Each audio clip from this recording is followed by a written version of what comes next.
All right. Welcome to the Decompressing Data podcast. I'm Jessie Lezak, CMO at BDEX, along with co-host Joshua Morgan, customer advocate at Drift, and of course, David Finkelstein, BDEX's co-founder and CEO.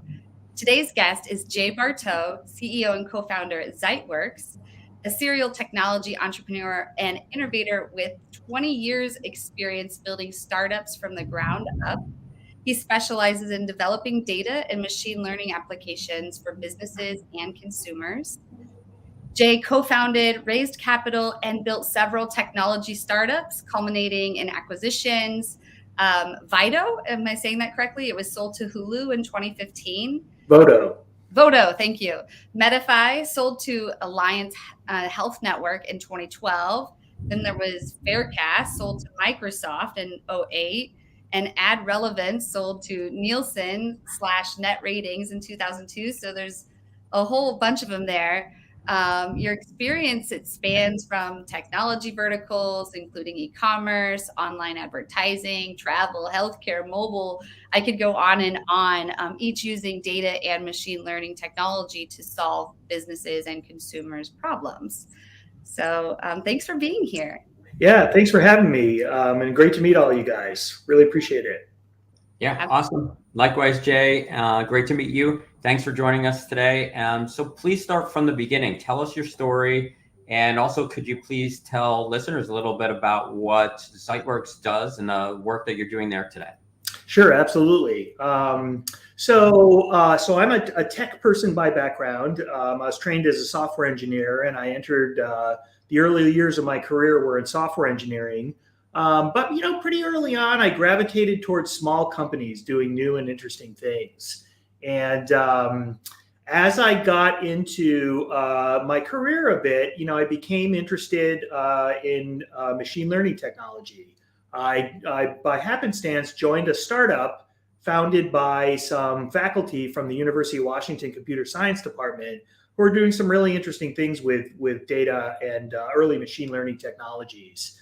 And this was during the .com era, so I sort of was involved in that whole era and its hype bubble and ultimate collapse, which was interesting and taught me a lot of experience. But I started getting into leadership roles fairly early in my career, and didn't really plan it this way, but stumbled upon one kind of cool problem after another in my career in different verticals. So I didn't plan it this way, but I started out doing e-commerce stuff in the early days. Then I did online advertising. Then I did travel.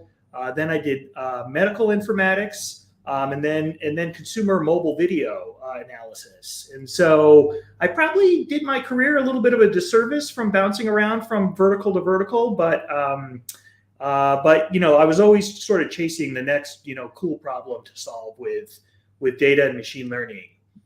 Importantly, an important part of my career is about 6 years ago, I joined a startup studio in Seattle called Madrona Venture Labs. And basically, it was a pretty cool gig. It was a small group of us of experienced operators and entrepreneurs. And our charter was to think up cool, new technology, venture-backable startups ideas. And then very importantly, do our homework on those ideas and figure out which ones were good and figure out which ones were not so good. And of course, anybody that's been an entrepreneur knows that the sooner you find out that an idea is not so good, the more headache and heartache you'll save yourself. And a lot of entrepreneurs, don't do the homework they should on their ideas. They want to go build and execute. And so we learned a discipline around doing our research. And, naturally, most of the ideas we came up with were bad ideas, and we found those out early. But the good ideas, the ones, where we were able to establish real customer interest and real customer pain, and also interest from a variety of different investor types, allowed us to then take those ideas to the next level. And we would recruit entrepreneurs to work on them with us, and then we would help them build out their MVPs and ultimately raise a seed round of financing and spin out of the nest, if you will, onto their own. And so that was, I probably launched or helped launch probably a dozen companies in 4 years or so in that time frame. And the kinds of companies I was helping build were kind of from my basic playbook with my own startups, which is some kind of interesting data source, applying machine learning technology to it for the purposes of transparency or democracy of the signals in the data. One company I like to talk about a lot that I'm particularly proud of is Farecast. And at Farecast, we were predicting changes in airfare prices for consumers. And so I'm sure most of us know that, or have had the experience of checking an airline price. Jesse, maybe you're going from Ohio to Chicago and you know those routes and you know those airlines. Every time you check the price, though, it's different. Why is that? Well, it turns out the airlines use revenue management systems to optimize the price, selling the right ticket to the right person at the right time. And so we used machine learning technology to be able to predict whether it was a good time to buy the ticket or not, or whether you should wait for a future lower price.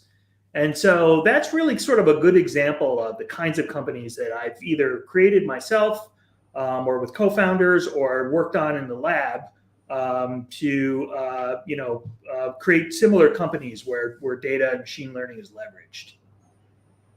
So that's kind of my background. In terms of Zeitworks, so Zeitworks was one of the companies that a partner of mine and I, Ben Elowitz, worked on inside Madrona Venture Labs.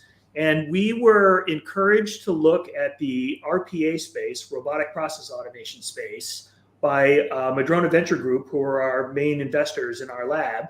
And we started poking around in our usual fashion, turning over rocks and talking to people and talking to customers and vendors. And what we discovered is that there's a lot of information processing work done throughout corporate America and throughout the world, where humans, people, employees, agents are doing repetitive business processes. And doing them on their desktop computers. And so imagine people working at a bank processing bank loans. A loan comes in from the website or maybe even in paper, and a person has to take that information and process it, do a credit check, do a credit evaluation, do a bunch of KYC, background checks and so forth, and ultimately pass the loan on either for approval or denial. And so what we found is that there's been a desire to automate a lot of that work done by people today, but the processes are not well understood. With people coming and going, with attrition, with changes in businesses over time. You get to the point often where there's a team of people executing a business process, but they're all doing it differently and probably inefficiently in most cases. And so we realized there was a need to automatically analyze the work people were doing in order to find where there are inefficiencies, in order to find where there's improvements to be made, and even where there may be automation opportunities, if not for all of the process, then part of the process. And then allowing teams or consultants or whoever to help optimize those processes. So that's what we do at Zeitworks. And it's a lot like the other ideas that I've worked on, in that we have a novel data source. We capture data, behaviors as people are interacting with their applications as they go about processing the business processes. And then we take that data and we run it through all kinds of machine learning algorithms and ultimately produce insight or transparency into what people are really doing and what the processes really are, so that it can be improved. That's great. Really interesting. Actually, obviously, you have a ton of experience on the machine learning side. And one of the things that we spoke about earlier, actually before we even got started here, was how data fuels machine learning. And so that's one of the topics we wanted to talk about today, because obviously in each of these different projects that you've been involved in, obviously you're looking at various different types of data sets. And it'd be interesting to really talk about, I think, one of the things that you'd said was data is the new gold. And I've heard that before. And obviously some call it gold, some call it oil, whatever. But what's really interesting, and I think that's something that we should really talk about here for our listeners, is the importance of that data that is fueling the machine learning, because obviously I think that's one of the biggest challenges people have is what data are you looking at, and making sure that you're looking at the right data, right? Because your output is only as good as your input. So I'd love to hear your experience in that area as well. Yeah, absolutely. It's a great topic, and one of the biggest kind of learnings of my career. I meet young entrepreneurs all the time who want to start machine learning companies. They're interested in machine learning. They're studying it in school, and then they'll pitch me an idea, and they'll be like, man, I really wish I could use machine learning to do X, Y, or Z. And almost invariably, I turn around and ask them the question, where are you going to get that data? Let's face it, like if we could get access to LinkedIn data or Facebook data, say any kind of little startup out there, you can build some pretty amazing applications. The problem with that data is it's what I've coined in my own head and written some blog posts about this. It's SED, somebody else's data. And when data belongs to someone else, they often don't want you to have it, or it's hard to get access to, or they want to charge you large amounts of money for it. So I sort of experienced over and over again that really machine learning companies are more often than not data companies. And just to clarify that a little bit, there are some machine learning startups out there that are just kind of pure machine learning technology. I kind of think of those as horizontal machine learning companies. All the companies I've worked on are vertical machine learning companies, meaning that there's some kind of unique data source. The startup or the company owns the relationship with the customer and has a customer-facing product. And again, some kind of business value is given to a customer, whether it be in an industry vertical or a consumer situation or whatever. That's opposed to like a horizontal machine learning company that's got the next best classification technology or a data pipeline or machine learning ops, type system. And so I learned quickly that really the kinds of companies I was building was about, can we get this data? And will people get mad at us if we use this data? Or if they don't like the way we're using the data, will they get mad at us and cut off our supply? And so that's kind of come up over and over again for me. And lots of reasons why data can be difficult to procure and work with, but it's definitely been a big theme. Yeah, it's a great point. And some of the work that we're doing on the ML side leverages some data from our partners. And so that's one of the nice ways to do it, is if you can find a sort of a mutually beneficial relationship that gives you access to the data and gives them some value in exchange for that. That's one way that we've found really, really works in order to get access to the data that you need. Yeah, absolutely. I've been a huge open source software fan and user for many, many years, and built all my companies around open source software. And the open source environment for machine learning and machine learning algorithms is it's phenomenal. And what's really interesting is that the big tech companies usually release or open source their machine learning technologies. It's like, yeah, we got this whole new fancy model or this fancy pipeline. Go ahead, take it. Anybody can use it for whatever they want. And it's like, well, that's kind of strange. Like, why would they give away this proprietary technology? Well, it turns out they own the data. Google owns the data, Facebook owns the data, LinkedIn owns the data, Twitter owns the data. And so the machine learning technology, although is, not to be understated of how important it is in the ultimate equation, it's really about who owns the data and what rights do you have to it and what can you do with it.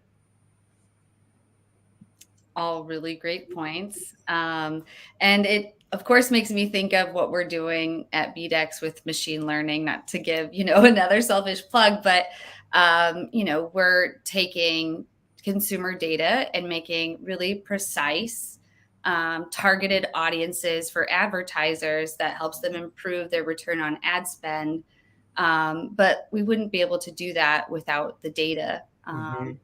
And so I Yeah. think that, BDEX, David, our co-founders have done a really great job of, making sure that, we have a lot of clean data to, like you say, fuel machine learning. Yeah. One type of data that a lot of entrepreneurs think about is their customer data. And if they had this customer data of how people are interacting with, whether it's ads or e-commerce or whatever, imagine all the cool things that you could do with it. What I've learned and often point out to entrepreneurs is, how do you bootstrap? When you're starting from day one with your product or website or whatever it happens to be, you can't leverage, for example, say recommendation technology, because you don't have any data yet. And so there are these chicken and egg problems when it comes to data and technology startups, using analytics and machine learning that a lot of people don't think through. So would be curious to hear how you guys dealt with your bootstrapping problem. And that's a lot of times where the creativity comes in. And how do we leverage a partnership, or create? These days some people are creating synthetic data to bootstrap their models, et cetera. Yeah, I mean, I think that a lot of transparency is important, and I think that a lot of people, when they start a company, and again, this is my third, so I've done this a few times. When you start the company, they have the mindset that all of your IP is so sensitive that I'm not going to share it with anybody. Yeah. But then you become really, confined, right? Because now you're an entrepreneur's life is really a lonely life, right? But when you confine yourself to the extent where now I'm not going to tell anybody what I'm doing, I'm not going to share any information about what I'm doing, then you kind of restrict yourself. And what I've learned over the years is that building partnerships with a lot of transparency is really what it becomes really beneficial to get you off the ground. And so if there's a company, or if there's a data source that you really need in order to make your product work, right, then it's building a relationship with that company that has that data to say, hey, look, this is what we're doing. I'm going to be fully transparent here. If we had access to your data, this is what we could do with it. And here's how we can create a benefit to you for it. And then, you build some partnership that says that, they're going to get some preferential treatment or whatever it is. They're going to get the most value out of it in the end. Same thing goes with customer data. If you're building a product that you think is really going to, predict customer journeys or whatever it is, you need that customer data. You need historical data in order to predict future data, right? So you'd have to be willing to go to a company that has the type of journey you want to study and say, look, we think we can improve your process, your sales, whatever it is, by X% based on the work that we're doing here. But in order to do that, we're going to need access to some of your data. But guess what? In exchange, we're going to give you access to our app, and you're going to get it. And you're just, maybe you got to give it away for the first 5-10 customers. Maybe you got to give it away for free. If you do that and it gives you access to everything you need in order to build and grow, totally worth it. And much makes, it adds so much value to the company versus trying to do it all and maybe trying to do it with some fake data. Never works with fake data. You can't create your own realistic customer journey. You really need real data in order to do that. Yeah, it's interesting that you bring up IP, because I think in this day and age, more often than not, data will be your moat. And so, if you were able to partner with someone early on, ideally you'd partner with a few different people and be able to have heterogeneous data, basically, data from a number of different sources, and you can provide value back to those, initial partners. But over time, as you build up more and more data, that's really your moat, not necessarily, the technology that pulls signal out of it on top of it, because that'll change and evolve. It's great to be able to pull the latest models from open source or from giant tech company or whatever. But that data store, the bigger it gets, presumably the better your product becomes, the better your product is, the more customers you'll get. more customers you get, the more data you'll get, and round you go in the virtuous data cycle. Yeah, absolutely. Yeah.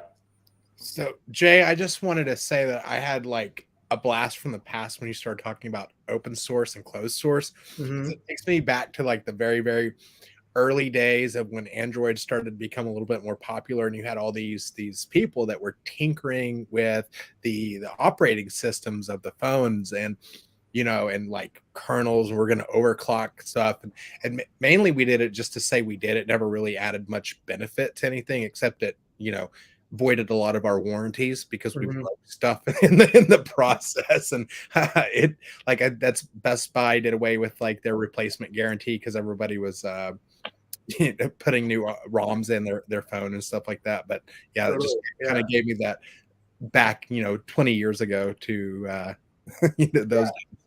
Yeah, no, I remember that time. Well, I think I've always felt that whether it's software engineering or hardware engineering or whatever, it's a very creative endeavor. And I think a lot of people think, no, it's very stoic, it's mathematical. And it is those things in some ways. But, ultimately, people want to create and they want to change things and make them their own. And so that's a really important part, I think, of not just technology people and open source systems, but also, in my experience with early stage startups, there's no walls at a seed stage company with 8 people.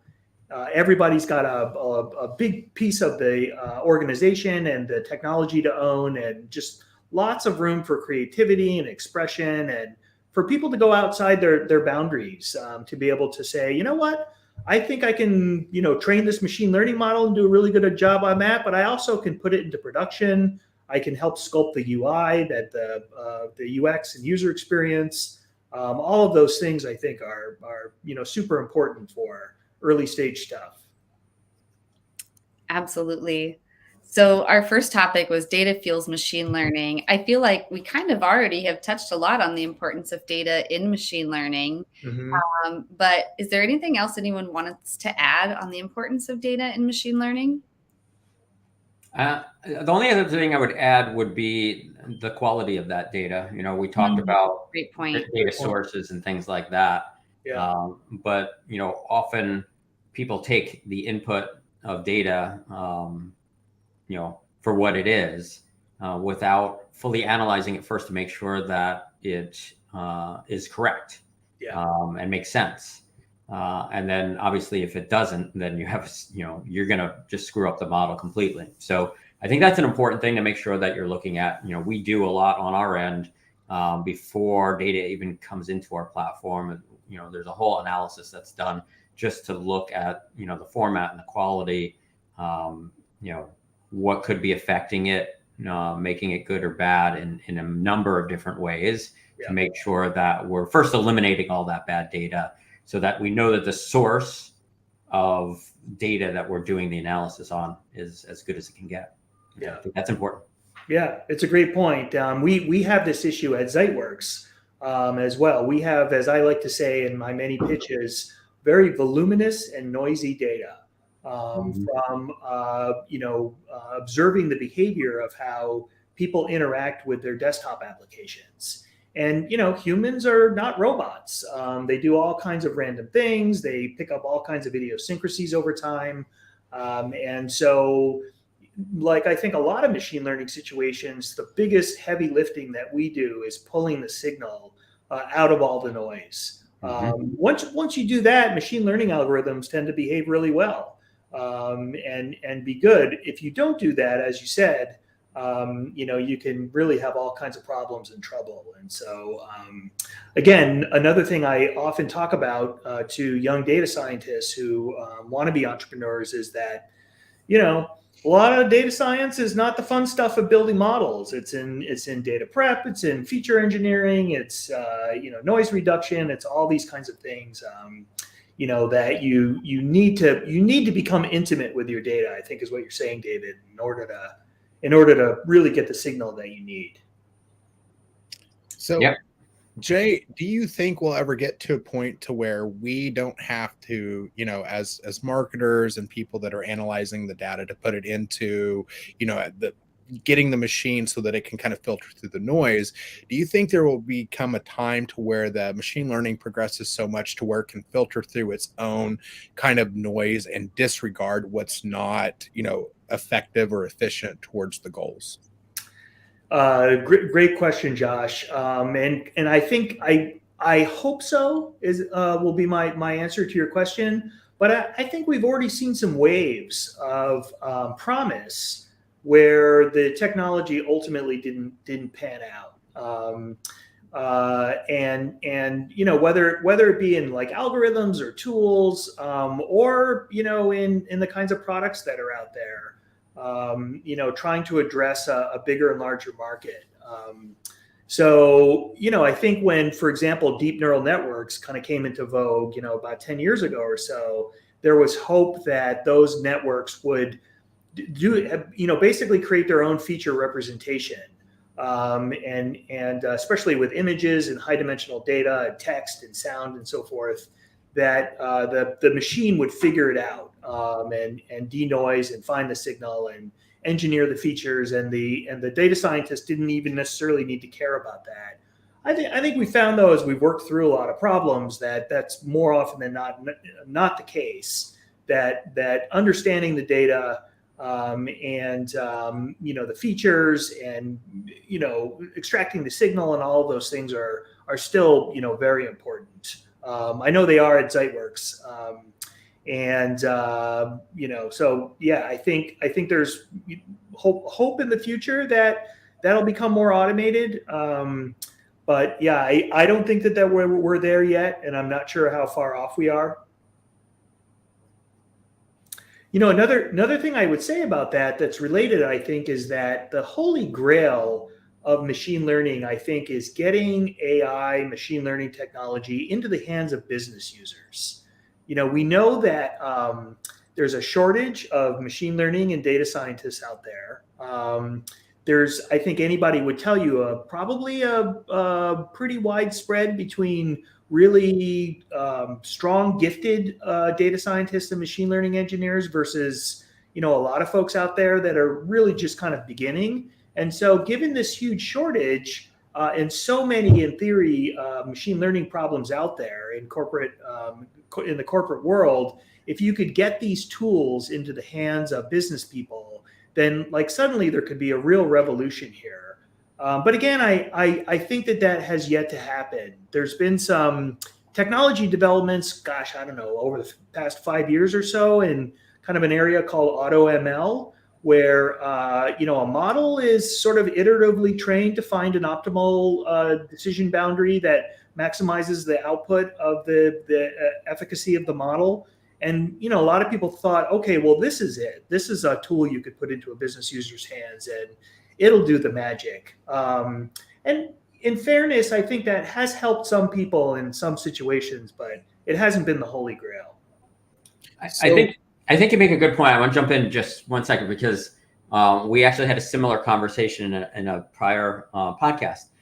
And I think that over the next, and maybe it'll take, 2, maybe it'll take 5, maybe it'll take a little longer. But I think there's going to be, over the next few years, you're going to see a lot more tools being developed, and we'll raise our hands and say we have one, that we've launched recently as well, that are designed for business, where you provide the input, the platform provides the output, mm-hmm.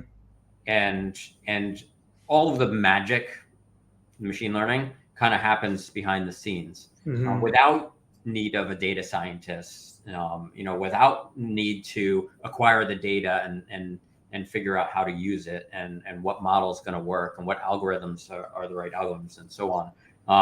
I think that is sort of the future of business tools.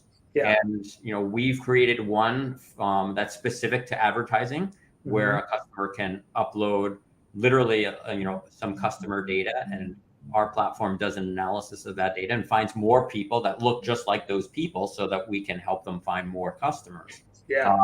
And then that's a very specific use case, right? And so I think what's going to happen is you're going to find lots of different companies coming out with very specific use cases where they've built, an engine to do, and the data to do that analysis, and their customer just needs to provide the input to get the output. I think that's going to really, like you said, that is really going to change the way people do business once you have that ability to apply that to anything. I want to apply it to my customer journey. I want to apply it to customer service. I want to apply it to my internal operations. That's where you're going to see lots of different applications come up that are specific to those different use cases. It's going to be a pretty neat experience, I think, over the next few years as we see more and more of these types of tools come out. Yeah, absolutely. And I think, the specificity of the solutions and the types of data that go into them and so forth is really key to their successes. At Madrona Venture Labs, I started thinking about this idea of could you have machine learning appliances that were good at specific tasks, especially data science tasks that are not preferred to be worked on always by data scientists. One of the big ones I found is churn analysis. If I had a nickel for every data science team out there around the world inside companies working on their churn problem, I'd be a rich person. And I remember thinking why that seems like a narrow enough problem. Why isn't there a generalized solution where a business person could turn some knobs and levers and get some help maybe from some optimization technologies, to apply that stuff. And we ended up coming up with a company at Madrona Labs called Magnify that's doing things like this. But I always imagine there's probably a dozen, maybe more sort of different vertical, types of applications that could be created where, they can be operated by a business person. Makes total sense that advertising would be one of them. Looked like David lost service there for a second. You still there, David? I'm back. Okay. Still lightning storm here, so I keep losing power every once in a while. This is all great stuff, but should we move into the third topic of tech stacks?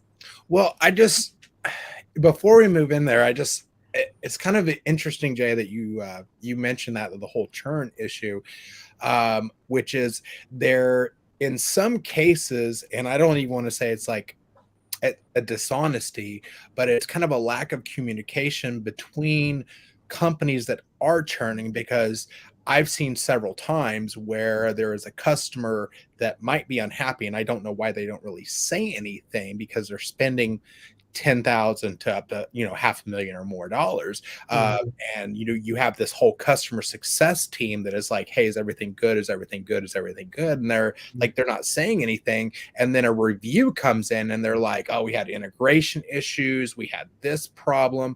So in some of those cases, and and that's kind of, I think, the next evolution is after that customer success. How do we, which is in the kind of more of the advocacy space. But, I think it would be great to have a program that would analyze that and go, hey, by the way, these customers are about to churn real quick.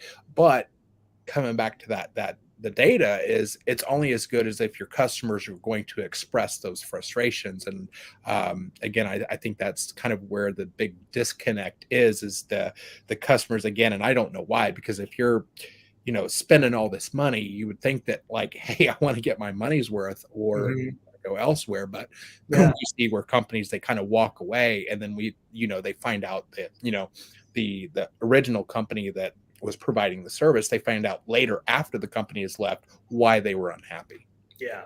Well, yeah, no, it's good, great questions and points. I mean, I think probably people don't want to be confrontational. Maybe that's part of it. But I think that in order to probably in many cases to predict churn accurately, there's probably latent variables that have that signal in them that you need to be able to tap into. And so here's where creativity again really comes in to the technical field of how could those signals express themselves in ways we haven't thought of before, where it might be indicative or predictive of someone that's going to churn. So I think again, going back to generalizable machine learning technologies applied to generalized problems, there is a lot of that creativity that's still needed to really kind of think about, from an experimental standpoint, like where could these signals be hiding, and how do we find them? And you need people to do those kinds of things most often. All right, Jay, what's in your tech stack, and what is missing in your tech stack that you would like to have? Well, being an old gray-haired guy that I am, I've been through a lot of tech stacks over the years. I mentioned open source. It's so phenomenal. Back in the 90s when I was getting into Linux and kind of early open source projects and so forth, I remember sort of feeling, some backlash from people around, not buying, corporate software and corporate development technology and so forth from who and all of those things. But it just really gives me a fuzzy, warm feeling on open source. And having gone through all the years with Java, and now sort of in the Python world, again, especially with data science and machine learning, there's just, the world is a data scientist's oyster at this point. There's so much incredible stuff out there. My world is, for quite a while now, has been mostly focused on Python, all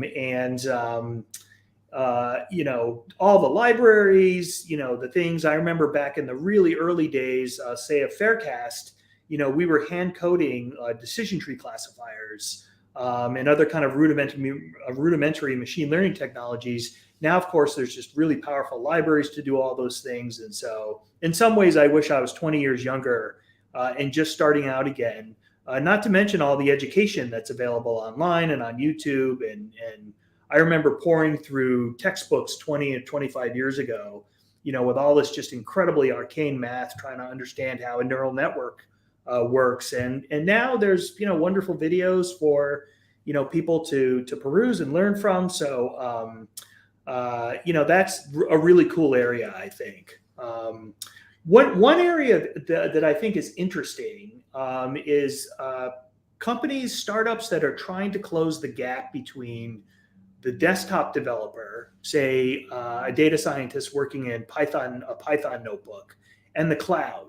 AWS, I mean, the more features they add, the more powerful it gets, but the more complicated it gets, and the more the learning curve becomes steeper and steeper. And I've been using AWS for 10 years or so, and typically what happens with me is I'll be down in the low-level guts of setting up machines and systems, and then I'll rise back up into management, and the team will grow, and next thing you know, I'm in sales and marketing, and as I am now, and then I have to come back later on and go, oh yeah, how did all this stuff work again? And oh, look at all these new features, and look at all these new capabilities. And so there are some companies and startups there that are creating facades and tools for people who want to be able to deploy at production scale, but don't necessarily want to learn all the details. Or have the time or know-how to learn all the details of real production. And of course, this is really similar to the other things we've been talking about today.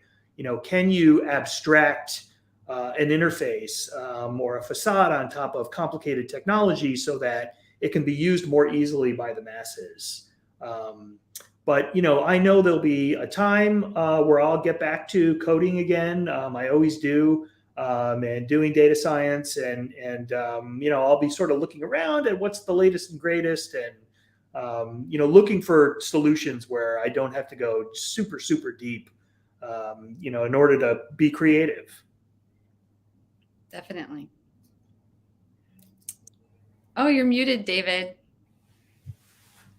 Sorry, that was the noise storm. That's the noise from the storm. One thing that AWS and Amazon has really done a good job of is turning cloud services into cocaine. I mean, once you're on it, you can't get off. You can't get off. Yeah. You get deeper and deeper in. At Madrona Labs, I would typically, myself and one other colleague of mine would typically play the role of CTO in the early stages of the companies we would focus on.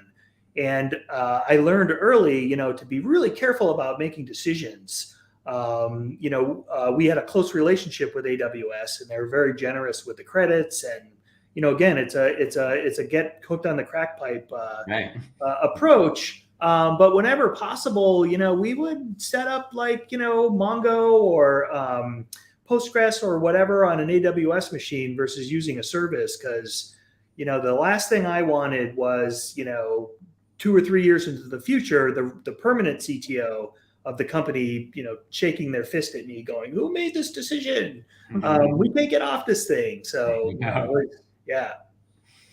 But again, it's compared to the last company I did that we actually had a footprint in a data center was Farecast, and we had a couple $1 million worth of equipment by the time we were acquired. Today, that's just unimaginable that you would take that kind of risk. And I can tell you, our investors did not like that. They're like, well, we got to buy this big switch. Well, how much is the switch? Well, it's big scalable switch. It's $200,000. Well, can't you start with the $20,000 switch? Well, we can, but if we scale, we're going to have to swap it out quickly. And so now things are, of course, just so much more flexible. It's incredible. It's incredible time to be working in tech and building stuff. Absolutely. Well, since I knew we were going to be talking about machine learning, I did a news search on what topics are current in the news with machine learning. So I told David it's reproducibility. What do you think? We have 3 minutes, David. He's like, "Do you think people are really interested in this?" And I was like, well, I read a news article about reproducibility in medicine. There was one in mechanics. I'm trying to remember what I don't like. So how can we talk about, well, first of all, real quick, in a simple way for our audience who's never heard of it, what is it? But then also how would it affect advertisers? The real challenge there is to do that in 3 minutes. Look, one of the important things to think about is that when you build a model, right, and you have your data set, and we've talked about all of this, already.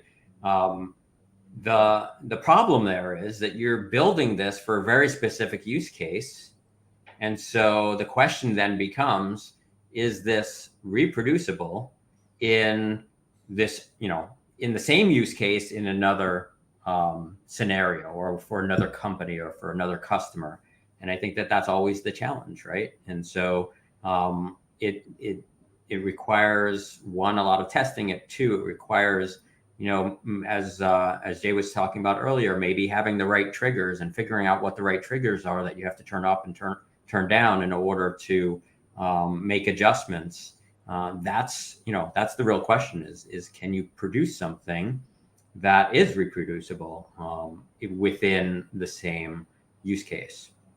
And so I'm sure, Jay, I'm sure you have plenty to add there. Yeah, I mean, I think it goes back to the fact that, at least currently, with the current technologies and community of developers and data scientists and so forth, that there's still a lot of devil in the details.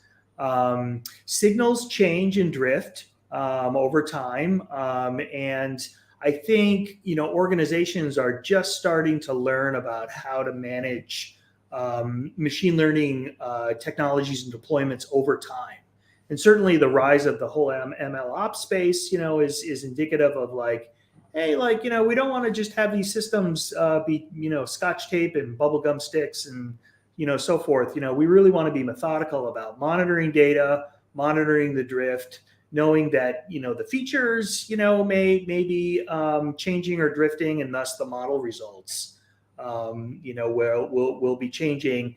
And if they do change and you're not watching this, you'll probably find out, 6 months later that, you've been giving wildly wrong recommendation predictions, for example, and you've really impacted the company's top and bottom line. So it's a time of learning, I think, for everybody that there's a lot of precision involved with these technologies, and a lot of attention to detail and expertise is really still needed.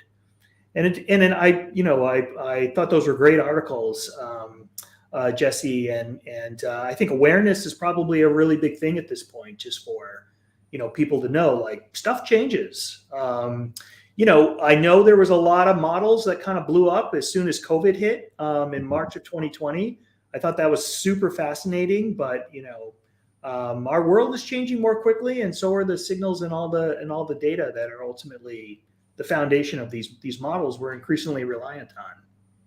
Absolutely. And for any viewers interested, I put those articles in the comments. There was a Wired one. So yeah, I was surprised that that was the one thing I saw trending within news is reproducibility. So thanks for covering that. Yeah. And I think it's a similar topic to bias in models, and the bias that's inherently in our data, and how lots of research is showing that our prejudices and other cultural problems that we have it's living in the data too. It's not just in our heads and in our soft cultures. So lot to learn here, and could be an interesting next 5 or 10 years.